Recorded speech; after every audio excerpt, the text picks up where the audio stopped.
Hello everyone, welcome to my YouTube channel. तो आज हम पढ़ने वाले हैं the proof of irrationality of root two. हम सबको पता है कि दो तरह के रियल नंबर्स होते हैं, rational numbers and irrational numbers. Right, rational numbers and irrational numbers. Rational numbers कौन से नंबर्स होते हैं?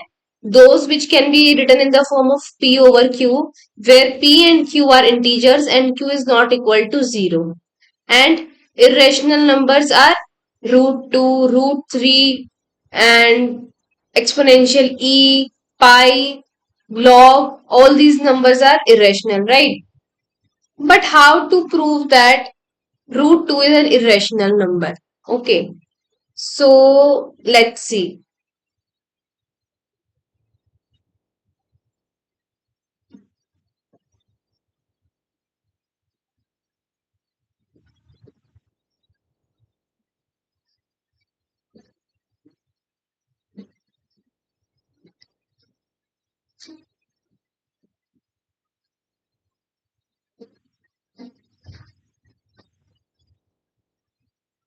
First of all, let me tell you that the first proof of the irrationality of root 2 is due to the mathematician named Hippasus.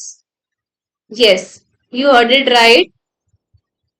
Hippasus, who was a member of the Pythagorean school in around 400 BCE. And what he did, he employed a brilliant technique to prove that root 2 is irrational, which is called proof by contradiction. तो उसने ये technique use करी जिसको हम बोलते हैं proof by contradiction. अब ये टेक्निक क्या है? बेसिकली इसमें हम वो अज्यूम करते हैं, मतलब उसका अपोजिट अज्यूम करते हैं जो हमें प्रूव करना है। Okay, we assume the opposite of what we want to prove.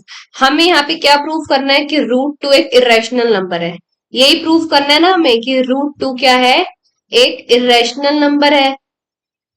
तो इस टेक्निक में हम क्या करते हैं, प्रूफ बाय कॉन्ट्राडिक्शन वाली टेक्निक में, कि हम इसका अपोजिट लेके चलेंगे। इसका अपोजिट क्या होगा? इसका अपोजिट क्या होगा कि रूट टू क्या है, रैशनल नंबर है। ठीक है, तो हम ये एज्यूम करके चलेंगे और हम इस एजम्पशन को कोई लॉजिक के थ्रू हम दिखा देंगे कि वो एजम्पशन रॉन्ग है। We will step by step see that our assumption is wrong.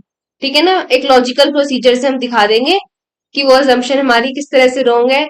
तो हमारा ये मेथड क्या कहलाता है? Proof by contradiction. ओके, चलो स्टेप बाय स्टेप हम प्रूफ करते हैं कैसे करेंगे।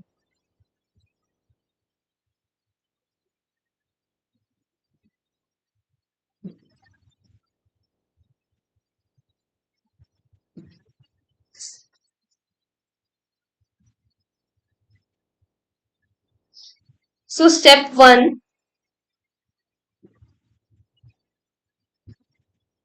is assumption. What we need to assume? The opposite of what we want to prove. We want to prove root 2 is an irrational number, and we will assume its opposite. Means we will assume that root 2 is a rational number. So assume that root 2 is a rational number. Okay, अब हमें पता है कि rational number क्या होते हैं, जो हम p ओवर q की फॉर्म में लिखते हैं। जो हम p ओवर q की फॉर्म में लिखते हैं, जहां पे p और q क्या है, इंटीजर्स, और q is not equals to 0। ठीक है, इसका मतलब रूट टू को, अगर रूट टू रेशनल नंबर है, so root two can also be written as a fraction p over q, right? Root two is also written as the fraction p over q, where q is not equals to 0, and this p over q is in its simplest form. Okay, in its simplest form. अब simplest form क्या है? Simplest form का मतलब lowest form,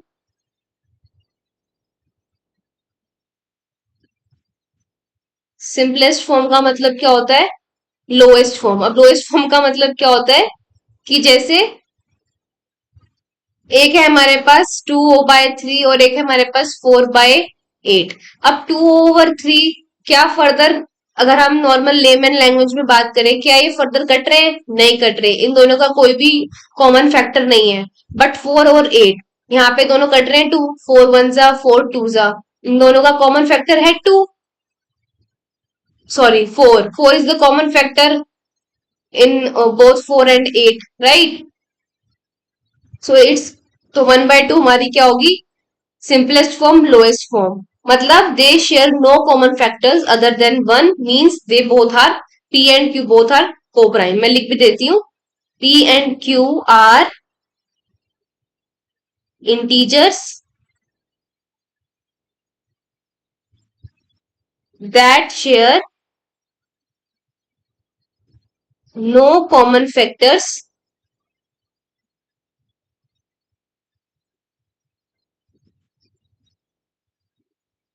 other than 1,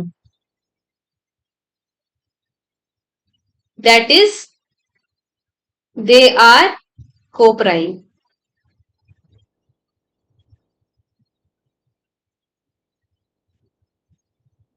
ठीक है यहां तक। Now step 2।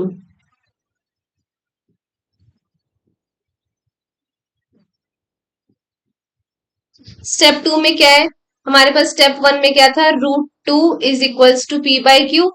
तो अब हम दोनों साइड क्या कर देंगे, squaring both sides. Okay, squaring both sides.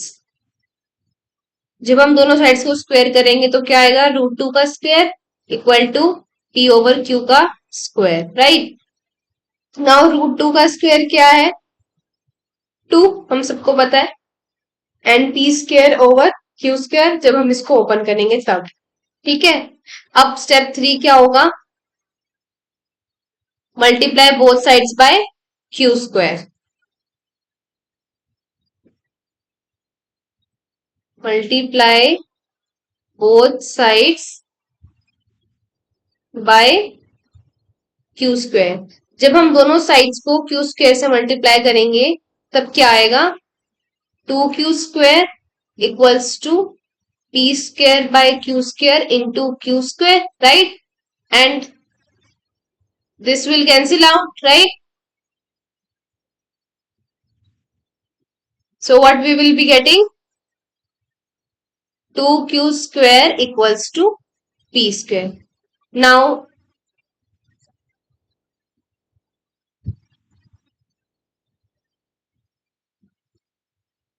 wait.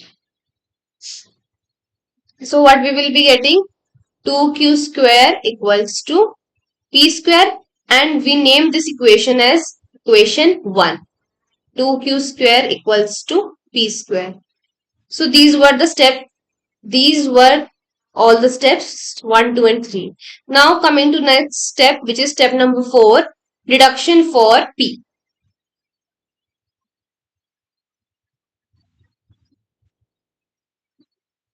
मतलब p के लिए हम क्या डिड्यूस कर सकते हैं यहाँ पे, क्योंकि देखो p² जो है वो क्या है, इक्वल्स टू 2q²। इसका मतलब क्या हुआ कि p² है 2 टाइम्स ऑफ q²। अब कोई भी चीज हो, मान लो 8 है, 8 को हम लिख सकते हैं 2 टाइम्स 4। अगर कोई चीज और कोई नंबर है, मान लो 10, 10 को हम क्या लिख सकते हैं, 2 टाइम्स 5। मतलब 8 और 10 दोनों क्या है, अगर हम इसको 2 टाइम्स की फॉर्म में लिख पा रहे हैं तो दोनों की क्या है, इवन नंबर है। Am I right? So because p² is equal to 2 times of q², q is any integer, तो p² को भी क्या होना पड़ेगा, इवन ही होना पड़ेगा। जैसे मान लो 12 है, 12 को हम क्या लिख सकते हैं, 2 टाइम्स 6। अगर मान लो 14 है, 2 times 7।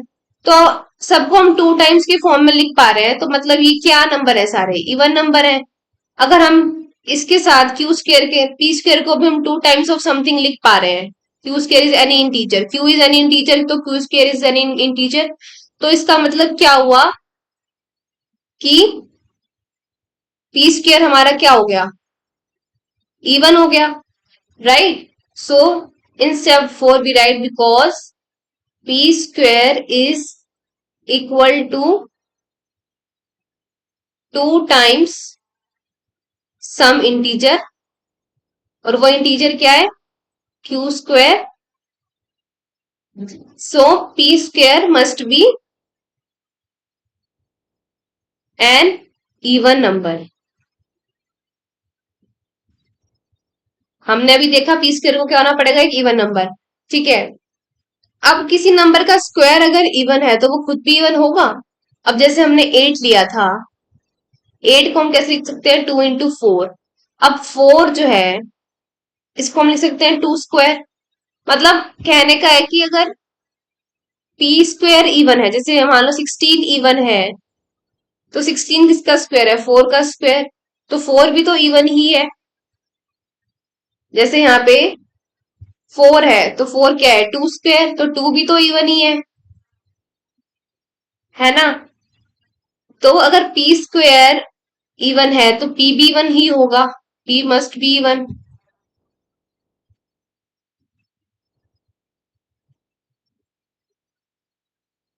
P, the number itself must be even. If the square of a number is even, the number itself must be even. Okay, so therefore, अगर P square even है तो P भी even होना चाहिए। और तो हमने क्या देखा यहाँ पे, therefore P is an even integer.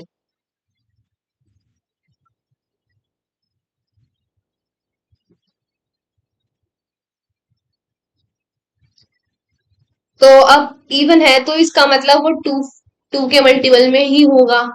Means P को हम क्या लिख सकते हैं, 2 के, लेटस से कुछ भी लिख सकते हैं, 2 के, 2 P, 2 R, 2 S, whatever we can write whatever instead of k, right? K is any integer.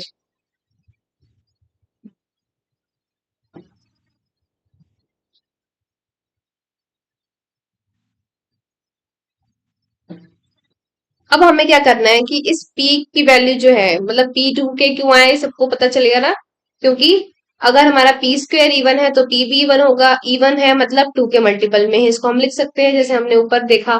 तो p इक्वल्स टू 2 के and we have to put this value of p in the equation number 1 hair.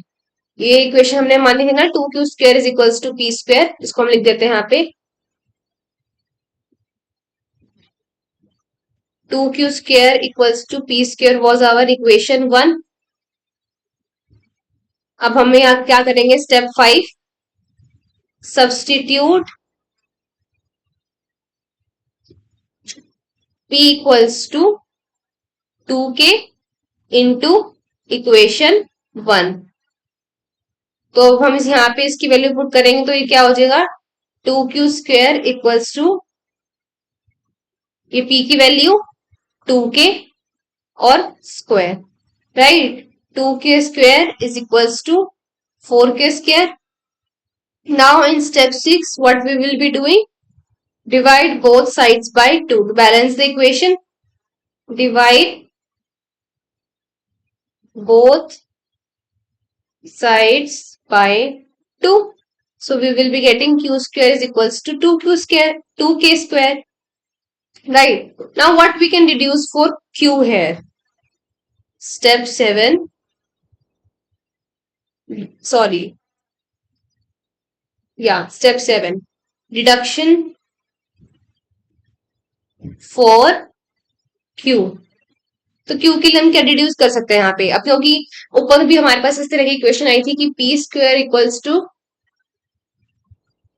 To Q square, तो हमने क्या डिड्यूस किया था, P square is equals to 2 times of some integer, तो P square को क्या होना चाहिए, must be an even number, right. तो यहाँ पे हम कह सकते हैं कि क्योंकि Q square is also equal to 2 times some integer के square, so Q square must also be an even number, right. So we can say q square is even.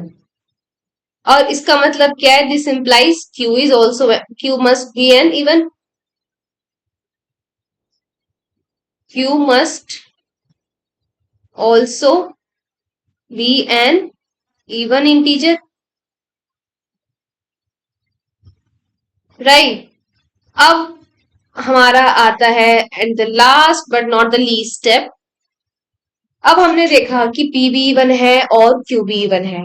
हम कोई भी दो मान लेते हैं इवन नंबर, फॉर एग्जाम्पल जैसे हमने पी मान लिया इवन 4 और क्यू मान लिया हमने 6, ठीक है। और हमारे पास हमने रूट टू को कैसे लिखा था? 4/6, मतलब पी बाई क्यू की फॉर्म में। अब यहाँ पे दोनों के पास, अब हम अगर ये इवन है दोनों पी और क्यू, तो क्या इनका कॉमन फैक्टर 2 होगा? ऑब्वियसली होगा। 2 2 4, 2 3 6। इसको और ऊपर से हम इसको फर्दर आगे सिंप्लीफाई भी कर रहे हैं क्योंकि they both share common factor 2। मतलब ये सिंपलेस्ट फॉर्म में तो नहीं होंगे या लोएस्ट फॉर्म में हम तो नहीं होंगे, है ना। सो we deduced that in step 8 we will write that we deduced that p is even and q is even.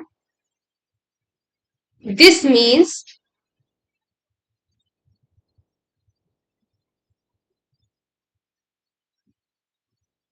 they both share a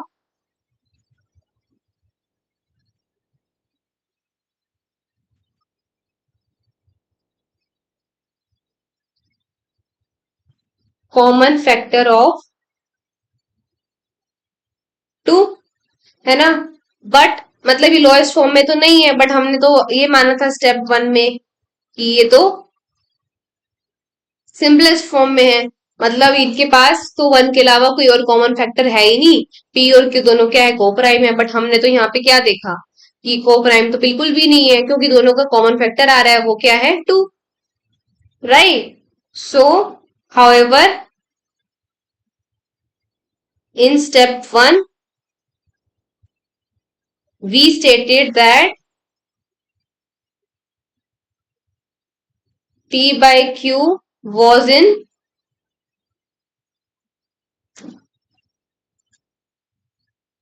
simplest form, sharing no common factor,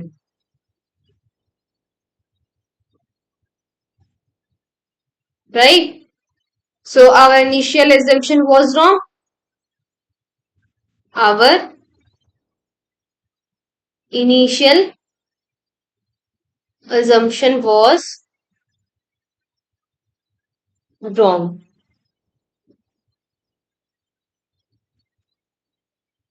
Or we can say is wrong.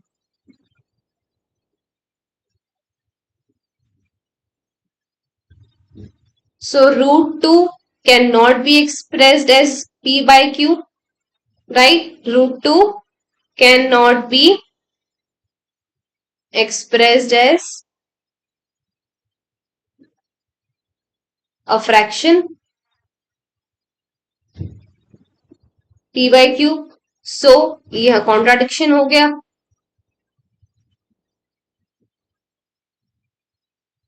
A contradiction, or we can write it in the beginning of this step like step 8 contradiction,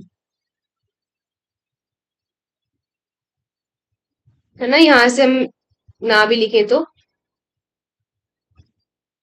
in the beginning we should write.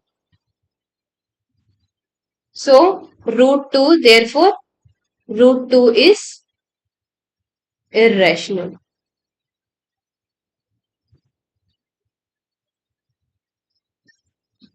I hope आप लोगों को ये proof समझ में आया होगा। And if you have any doubt do comment in the comment box.